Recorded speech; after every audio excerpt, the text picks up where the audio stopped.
Oligopoly বাজার পড়েছি আমরা। অলিগোপলি বাজারের আরেকটা জিনিস একটু বলে যাওয়া উচিত ছিল, যেটা ছেড়ে গেছি, সেটা হচ্ছে অলিগোপলি বাজারেও কিন্তু বিজ্ঞাপন ব্যয়ের প্রয়োজন হয়।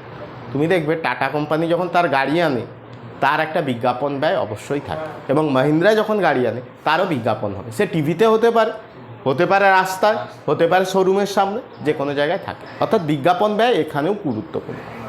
এইবার আমরা আসছি কি অলিগোপলি বাজারের আরেকটা পার্ট বা অলিগোপলি বাজারের একটা ভাগ, যেটাকে কি বলছি ডুওপলি। ডুওপলি মানে দুজন মাত্র বিক্রেতা থাকে। কজন বিক্রেতা? দুজন বিক্রেতা, কিন্তু ক্রেতা কত? অসংখ্য। দুজন বিক্রেতা এবং অসংখ্য ক্রেতা নিয়ে যে বাজার গড়ে উঠবে তার নাম হচ্ছে ডুওপলি বাজার। তাহলে এই বাজারের বৈশিষ্ট্য কী? তাহলে যদি পরীক্ষায় প্রশ্ন দেয় যে ডুওপলি বাজারে কজন বিক্রেতা থাকে? দুই বোধ। তাহলে এই বাজারের বৈশিষ্ট্য কি? না, ডুওপলি বাজার অলিগোপলিরই ভাগ, তার মানে অলিগোপলি বাজারের মতোই ওর বৈশিষ্ট্য থাকবে।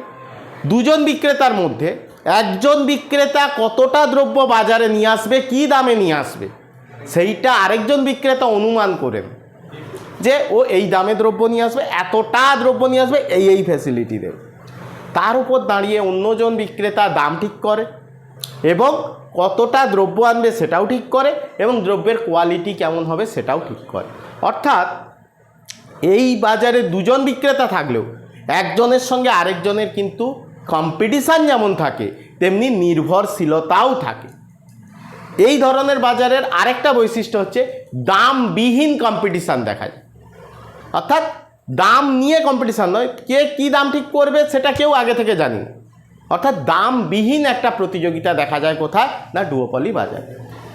আর এই বাজারে বিক্রেতা দাম কমিয়ে বেশি দ্রব্য বিক্রি করতে পারে, চাইলেই সে অন্যের থেকে দাম কমিয়ে বেশি দ্রব্য বিক্রি করতে পারে। তাই জন্য এই ডুওপলি বাজারে চাহিদা রেখা কীরকম হবে? নিম্নমুখী। কারণ দাম কমিয়ে বেশি বিক্রি করার সুযোগ আছে, তাই ডুওপলি বাজারের চাহিদা রেখা কেমন হবে? নিম্নমুখী। ক্লিয়ার? আচ্ছা, তাহলে ডুওপলি বাজার বোঝা গেল। আরেকটা রয়েছে এইবার কি না একচেটিয়া প্রতিযোগিতা বাজারের ভাগ, সেটা হচ্ছে দ্বিপাক্ষিক একচেটিয়া বাজার আর হচ্ছে বিভেদমূলক একচেটিয়া বাজার। কোনটা হয়ে গেছে বলো? হ্যাঁ, মনপসনি। আচ্ছা, মনপসনিটা আসছি। মনপসনি বাজার কি না, আমরা এতক্ষণ বিক্রেতার গল্প বলে গেছি। এইবার বিক্রেতার সংখ্যা মনপসনিতে কি না অসংখ্য বা অনেক, অসংখ্য বলবো না, অনেক, কিন্তু ক্রেতার সংখ্যা হবে এক, মানে একজন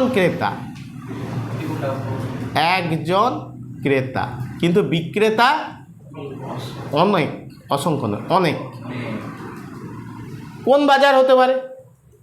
ধরো ভারতীয় রেলের ধরো যন্ত্রাংশ তৈরি করবে, অনেক সংস্থা আসতে পারে, তারা বলল আমরা এই যন্ত্রাংশ তৈরি করে দেবো, কিন্তু যন্ত্রাংশ তৈরি করলো, রেল বলল আমি নেব না, সে কাকে বিক্রি করবে? তাহলে ক্রেতা কজন? এক। বিক্রেতা কজন? তাহলে এই ধরনের বাজারকে আমরা বলবো মনপসনি বাজার। মনপসনি অর্থাৎ একজন ক্রেতা এবং অনেক বিক্রেতার বাজার যদি হয় তাকে আমরা বলবো কি? মনপসনি বাজার। আচ্ছা, বিভেদমূলক একচেটিয়া বাজার, যেটাকে আমরা কি বলি? বিভেদমূলক একচেটিয়া বাজার মানে বিক্রেতা, একচেটিয়া বিক্রেতা, সে হয় দাম কমিয়ে বেশি বিক্রি করতে পারে, আবার দাম বাড়িয়ে কম বিক্রি করতে পারে। তাহলে যখন দাম কমিয়ে বেশি বিক্রি করবে বা দাম বাড়িয়ে কম বিক্রি করবে, সেই ধরনের বাজারকে আমরা কি বলবো? না বিভেদমূলক একচেটিয়া বাজার। বিভেদমূলক একচেটিয়া বাজার কীরকম দেখা যেতে পারে? ব্যক্তি বিশেষে দেখা যেতে পারে। কীরকম? ধরো কোনো একজন টিচার পড়াচ্ছে, যাদের ইনকাম লেভেল বেশি তাদের কাছ থেকে বেশি পে করতে পারে, মানে বেশি টাকা নিতে পারে, আবার একদম গরিব ছাত্রকে সে কম টাকাতেও পড়াতে পারে। তাহলে দেখো পড়াচ্ছে একই, কিন্তু ফিজ যেটা নিচ্ছে সেটা কিন্তু আলাদা। আবার এরকমও হতে পারে, দেখবে ইলেকট্রিসিটি বা বিদ্যুৎ আমি ঘরের ডোমেস্টিক ইউজের জন্য ধরা যাক 6.5 টাকা দিতে হয়, ওটাই যদি তুমি কোনো ব্যবসায়িক কাজে লাগাও, কমার্শিয়াল হয়ে যায়, তখন দেখা যাবে 7.5 টাকা দিতে হচ্ছে। অর্থাৎ দ্রব্যটা তো বিদ্যুৎ, সেটা পাঠালে তোমার লাইট জ্বলবে, ফ্যান চলবে বা কোনো মেশিন চলবে, সেটার কাজ একই, কিন্তু পরিস্থিতি ভেদে বা দ্রব্যের প্রকৃতি অনুসারে সেটা কিন্তু একটা ভাগ হয়ে যাচ্ছে।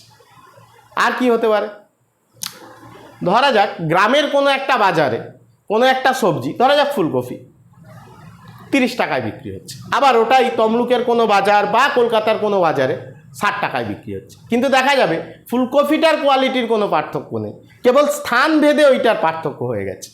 তাহলে এই ধরনের যে একচেটিয়া বাজার দেখা যায়, সেটা হচ্ছে স্থান ভেদে বিভেদমূলক একচেটিয়া বাজার। ওকে, আরেকটা জিনিস যেটা আমরা দ্বিপাক্ষিক অলিগোপলির কথা, এই দ্বিপাক্ষিক একচেটিয়া বাজারের কথা বলছি, এই দ্বিপাক্ষিক একচেটিয়া বাজার বা কলিউসিভ যে ব্যাপারটা, সেটা কোথায় দেখা যায়? শ্রমের বাজার। শ্রমের বাজারে কি হয় না, শ্রমিক সংঘ আছে, অনেক শ্রমিকরা একসঙ্গে মিলে একটা সংঘ তৈরি করেছে। আরেকটা জিনিস আছে, সেটা হচ্ছে মালিক পক্ষ। তাহলে দুজনের মাধ্যমে দর কষাকষি হয়। যারা শ্রমিক পক্ষ তারা বললো আমাকে পার ডে 300 টাকা করে দিলে তবে কাজ করব, মালিক পক্ষ বললো না আমি 200 টাকায় বেশি দিতে পারবো না।